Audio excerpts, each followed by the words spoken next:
Welcome to Ride and Rally with Fix My Hog, brought to you by Dennis Kirk. We ship today. What's up, everybody? I'm Nate Beck, and welcome to Fix My Hog, Ride and Rally 2021. We've been teasing a little bit, but we're kicking it off here today. We're in Prescott, Wisconsin. It was a short ride over from Minneapolis, and we are officially kicking off our cross-country ride on a Sportster. In this episode, we're going to be going from here in Prescott, Wisconsin, following Route 35 in Wisconsin, also known as Great River Road, all the way down to Prairie du Chien. We're going to be spending the night in Prairie du Chien, make some stops along the way, and then we'll be hitting 18 across to Milwaukee, Wisconsin, the home of Harley. I've always wanted to ride my Harley-Davidson to Harley and check it all out, the history there in Milwaukee with Harley. So we're going to bring you along for all the action. Spending so much time riding around the Twin Cities, and especially on this road, Wisconsin 35, Great River Road, I absolutely love this road, the entirety of it. It changes a lot. It goes from farmland, there's dips through valleys with curves, there's straights, there's river views, there's trees. It really is kind of packing in all the different scenery into one road. All right, we're here on a lunch stop here in Wabasha, Minnesota, just across the river from Great River Road in Wisconsin that we're riding down today. We're stopping at Slippery's Tavern and Ristorante. If you've seen the movie Grumpy Old Men, you'll recognize it. It is from Grumpy Old Men fame, which is, of course, based in Wabasha. So let's get some grub.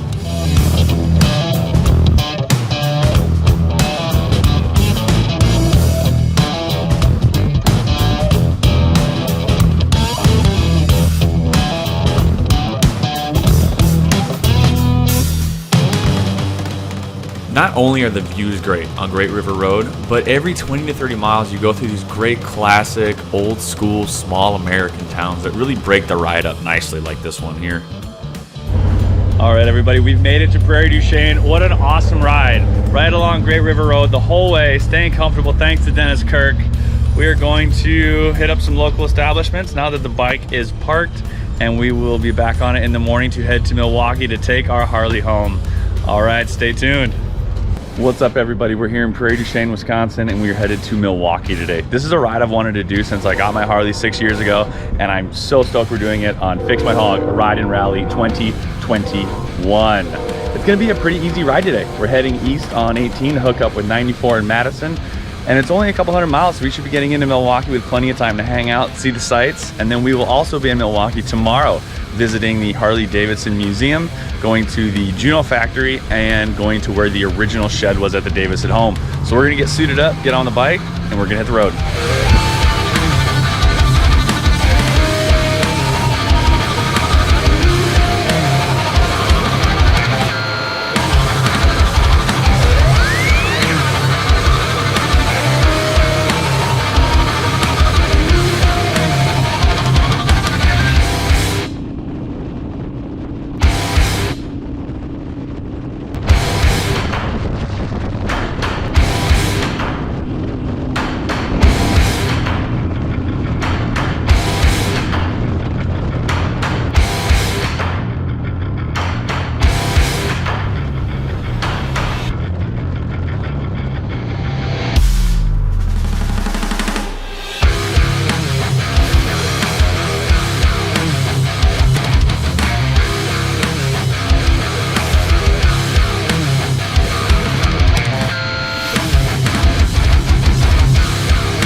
Luckily today here at Harley-Davidson, they're doing demo rides, so I am going to go demo ride a brand new Pan America and take you along with.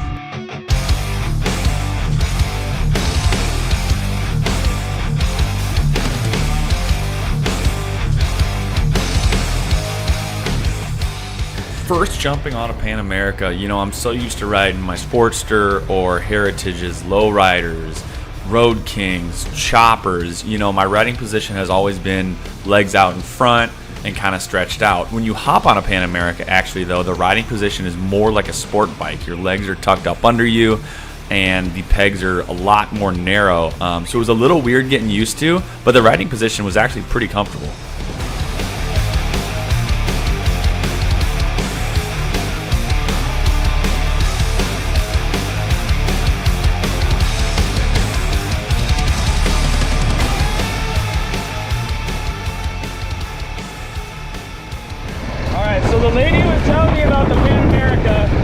me about the different modes. We just tried sport mode, and then she was saying we can flip over here into off-road mode. Now, the rocky streets that I've experienced so far have been they're a little off-roady, so let's see what this feels like on some potholes.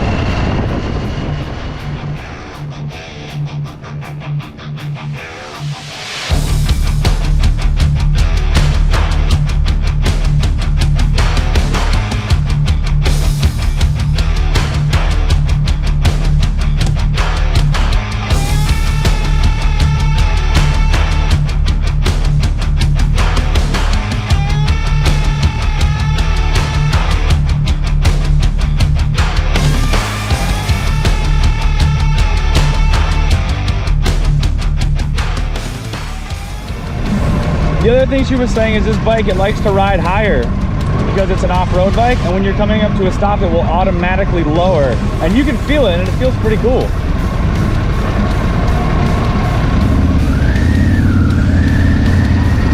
All right, here's the pothole, let's hit it.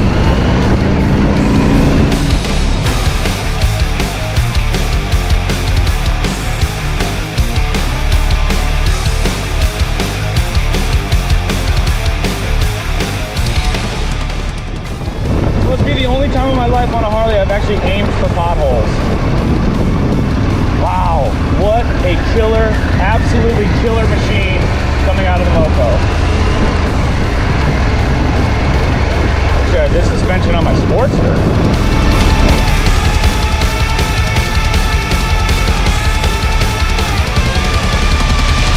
What a machine. I am floored. The different modes they have on the new Pan America is rain mode, regular mode, so like your regular bike, sport mode, we saw how well that went, and then off-road mode. And like I said, I've never aimed for potholes in my life, and it just right over them. It was funny, I was hitting those potholes, and I was like, man, if I had this suspension on the Sportster coming over here today. But no, what a killer opportunity to be able to ride and bring to you the new Harley Pan America. But now it's grub time, and we're heading to the motor bar at the Harley restaurant.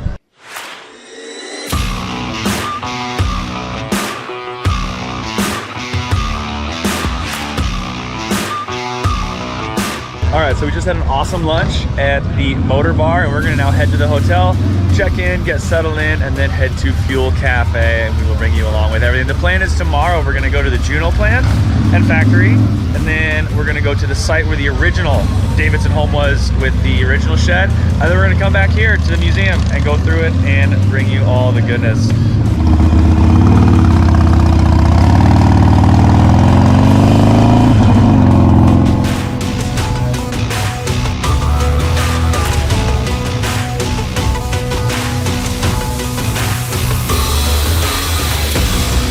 We've arrived in Milwaukee, we've got to the hotel, and there's actually a motorcycle-centric hotel in Milwaukee. It's called the Iron Horse, and it's awesome. If you're coming into Milwaukee, especially on a motorcycle, this is really the only option to stay. We have the Harley-Davidson Museum just across the bridge. You saw how short that ride was. You have Fuel Cafe just a couple blocks down where we'll be taking you next. But first, let's take a look inside this awesome motorcycle-centric hotel.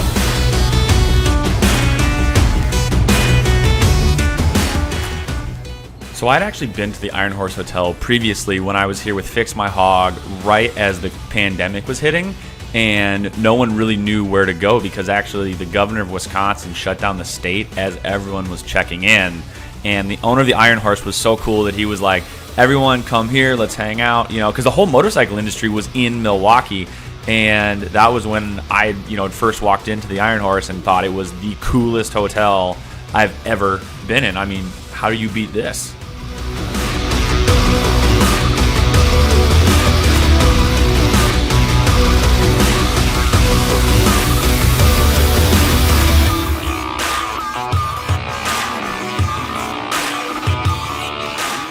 Now, of course, many places bill themselves as like motorcycle-centric, motorcycle-friendly, that kind of stuff, but the Iron Horse Hotel here in Milwaukee has gone so far as they've put some of the best parking spots available for bikes. And the best part about that is they keep them covered too.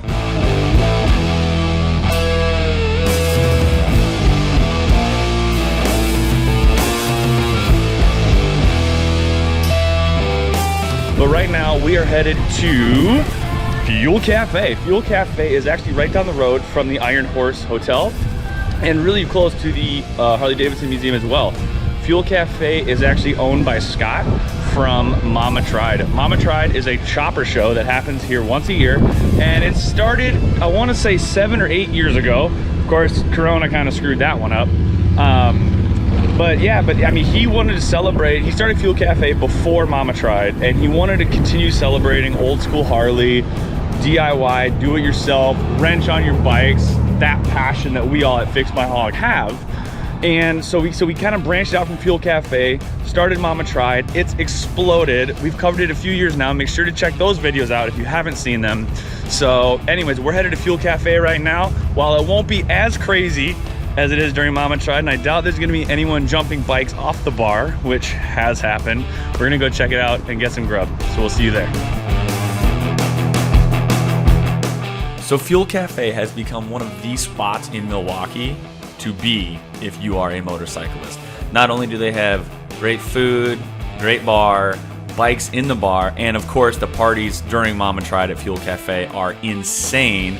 They also host awesome bike nights through the summer, and it's just a great place to like roll to with all your buddies on your bikes and hang out and get some grub and just be surrounded by like-minded people. It's really this is what the motorcycle industry is all about right here.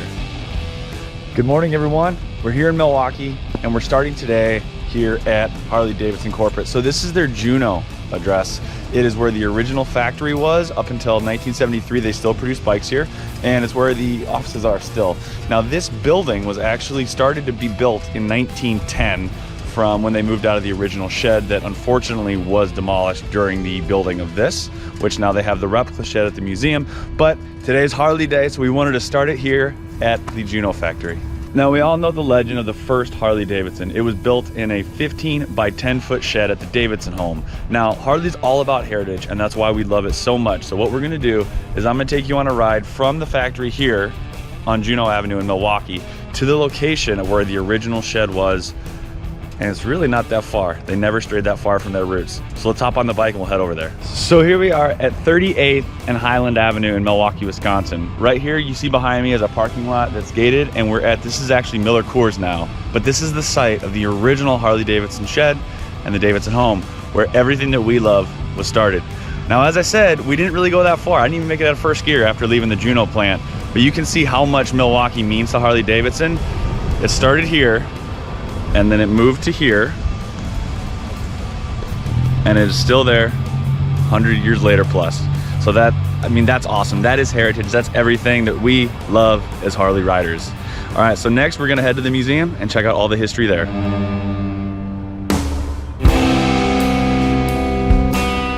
All right, we're here at the Harley-Davidson Museum, and we're gonna go inside and check out everything from serial number 1.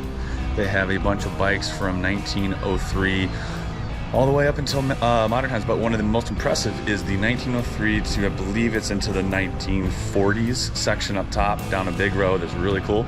So we're gonna check that out. They have an awesome board track exhibit we're gonna take a look at as well. So let's head inside. So the first time I came into the museum was probably 5 or 6 years ago, and I still see stuff every year that I didn't see before. Obviously, serial number 1 is like the number one thing for me. I think that it is such a beautiful machine, and the fact that they came up with that so many years ago and they were able to restore it into this condition is just phenomenal. And it's, I could spend 15-20 minutes just staring at serial number 1 alone, but it's stuff like this right here that's on the walls that the first time you go through, if you're not really thorough, you don't really see. But the amount of history they've got, even down to blueprints, original pictures, is absolutely mind-blowing. Now, it's really this era, like early 1906 through the 1910s, through the 1920s, where Harley made so much advancement in technology and design in such a small period of time that this is really what blows my mind. I mean, you're going from a belt-driven single-cylinder motorcycle, basically in a bicycle frame, up into, you get the knucklehead in 36, but between those years, there's so many different models that you just don't know about until you go to the museum and you just see the vast amount of changes. and forward progress the Moco made through these early formative years that actually turned them into Harley-Davidson. The tank art, the early Art Deco hand-painted Harley tanks that are there are phenomenal as well.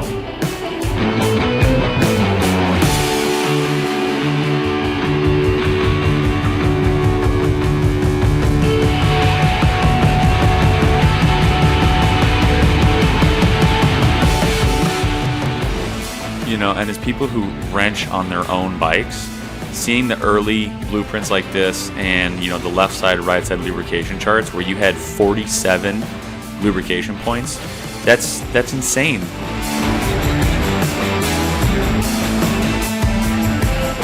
I also really like how the Harley Museum decided to include a lot of the the models that haven't gone down as legendary, like the Survey car. You know, there's not a lot of, unless you're an actual original collector, you know, there's not a lot going on for Survey cars, but they actually played a vital role in Harley's history, and that's reflected here too with all the army bikes and the military bikes that they have here, you know, explaining Harley's influence in the war effort, and then even going on to their board track racing heritage and the hill climbing heritage. You know, that really, the early bikes put Harley on the map, but it was things like this that solidified Harley as a reputable and amazing machine to buy, own, and really be a part of that continues to this day.